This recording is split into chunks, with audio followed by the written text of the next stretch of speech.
से आखिर आम आदमी की जिंदगी कैसे बदल जाने वाली है। इसीलिए आज इस वीडियो को आप आखिर तक इत्मीनान से जरूर देखिएगा, क्योंकि आज आपके वो तमाम सवाल जो CAA से जुड़े हुए हैं, उन सभी सवालों का जवाब मैं इस वीडियो में देने वाली हूं।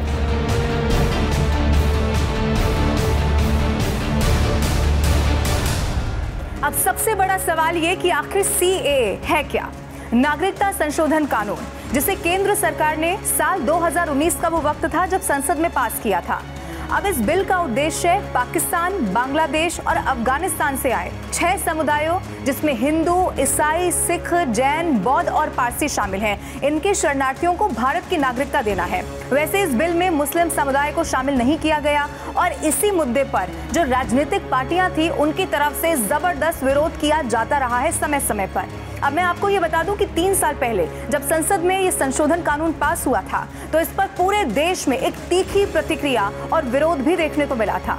सियासी पार्टियों ने भी इसका विरोध किया, लेकिन सरकार ने इसे लेकर न केवल स्थिति स्पष्ट की बल्कि इस कानून को लेकर जवाब भी दिए हैं। अब हम ये जानते हैं कि आखिर ये बिल और इसे लेकर सरकार का क्या कहना रहा है और कैसे ये चुनाव से पहले लागू होने वाला है, ये भी तय है। सवाल अब आपके मन में जरूर ये होगा कि आखिर नागरिकता संशोधन कानून है क्या? ये मैं आपको बताती हूँ। ये कानून किसी को भी नागरिकता से वंचित नहीं करता है, ये किसी को नागरिकता बल्कि देता है, और ये केवल उन लोगों की श्रेणी को संशोधित करता है जो नागरिकता के लिए खास तौर पर आवेदन कर सकते हैं। अब ऐसा उन्हें आवेदन यानी जो आवेदन करने वाले हैं उन्हें अवैध प्रवासी की परिभाषा से छूट देकर करता है। कोई भी व्यक्ति जो कि हिंदू, सिख, बौद्ध, जैन, पारसी या ईसाई समुदाय से ताल्लुक रखता हो और अफगानिस्तान, बांग्लादेश या पाकिस्तान से हो, जो कि भारत में 31 दिसंबर 2014 को या इससे पहले प्रवेश कर चुका हो और जिसे केंद्र सरकार के द्वारा पासपोर्ट अधिनियम 1920 की धारा 3 की उपधारा 2 के खंड स या विदेशी अधिनियम 1946 के प्रावधानों के आवेदन या उसके ही अंतर्गत किसी भी नियम या आदेश के तहत छूट दी गई हो। अब मैं आपको ये भी बता दूं कि इस छूट के लिए कानूनी ढांचा 2015 में गृह मंत्रालय की तरफ से जारी 2 अधिसूचनाओं में पाया जाता है। वो क्या है ये भी मैं आपको बताती हूँ। सबसे पहले ये जानिए कि 4 जो अधिसूचना केवल उन्हीं लोगों को छूट देती है जो हिंदू, सिख, बौद्ध, जैन, पारसी या ईसाई हैं, अब अफगानिस्तान, बांग्लादेश या पाकिस्तान से हैं, और अगर वो भारत में 31 दिसंबर 2014 से पहले धार्मिक उत्पीड़न की आशंका से भारत में प्रवेश कर गए थे तो ये उनके लिए है। अब एक सवाल आपके मन में जरूर इसके बाद ये होगा कि आखिर नागरिकता कानून जो है वो करता क्या है। ये मैं आपको बताती हूँ। ये कानून उन्हें खुद ब खुद नागरिकता नहीं देता, बस उन्हें इसके आवेदन के लिए योग्य बना देता है। इसका मतलब ये कि उन्हें दिखाना होगा कि वो भारत में 5 साल रह चुके हैं। साबित ये भी करना होगा कि वो भारत में 31 दिसंबर 2014 से पहले आए थे। अब साबित इसमें यह भी करना होता है कि वो अपने देश से धार्मिक उत्पीड़न के कारण ही भागकर अपने देशों से वो यहाँ आ गए थे। अब उन भाषाओं को भी वो बोलते हैं जो संविधान की 8वीं अनुसूची में शामिल है और नागरिक कानून 1955 की 3री सूची की जो अनिवार्यताएं हैं उनको पूरा करता हो। इसी के जरिए वो आवेदन के पात्र हो सकते हैं। उसके बाद ये भारत सरकार पर होगा कि वो उन्हें नागरिकता दे या फिर नहीं, ये भारत सरकार तय करता है।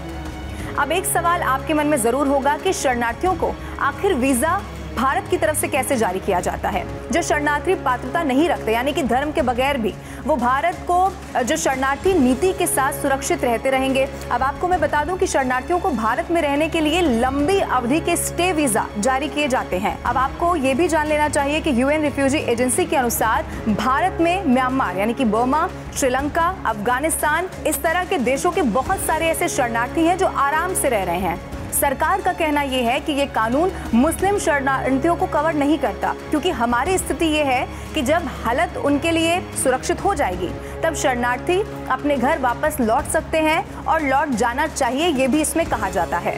अब एक और बड़ा सवाल ये भी है कि भारत शरणार्थियों को वीजा आखिर देता कैसे है, तो ये भी जान लीजिए।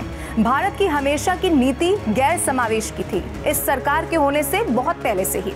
कुछ देश विशेष तौर पर संवैधानिक तौर पर इस्लामी राष्ट्र हैं। अब वहाँ का जो आधिकारिक धर्म है वो इस्लाम है, जबकि कुछ मुस्लिम भागकर भारत में आते हैं। वो अपने देशों में जुल्म और अत्याचार के हालत के चलते वहाँ से भागकर भारत आ जाते हैं। अब इस बात का कोई मतलब नहीं बनता कि उन्हें नीति दृष्टिकोण के अनुसार न्यूट्रलाइज कर दिया जाए। अब एक सवाल ये भी है कि गैर मुस्लिम शरणार्थियों के लिए आखिर दिक्कतें क्या हैं? गैर मुस्लिमों के लिए पड़ोसी देशों में संवैधानिक तौर पर दिक्कतें हैं।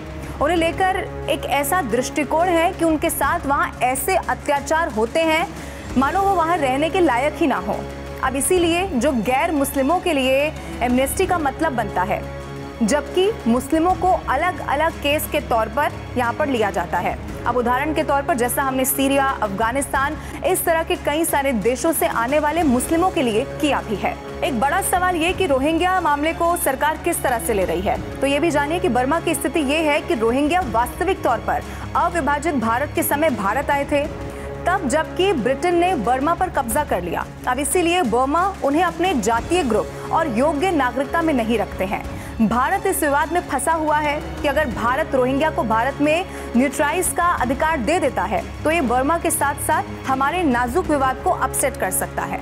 भारत में रोहिंग्या को शरणार्थी प्रोटेक्शन और साथ ही लॉन्ग टर्म वीजा मिला हुआ है, लेकिन वो भी अभी नागरिकता के योग्य नहीं होंगे। अब सवाल ये भी है कि क्या ये कानून मुस्लिमों के खिलाफ है, जिस पर राजनीति भी बहुत हुई है। अब सरकार का पक्ष ये रहा है कि ये कानून मुस्लिमों के खिलाफ बिल्कुल भी नहीं है।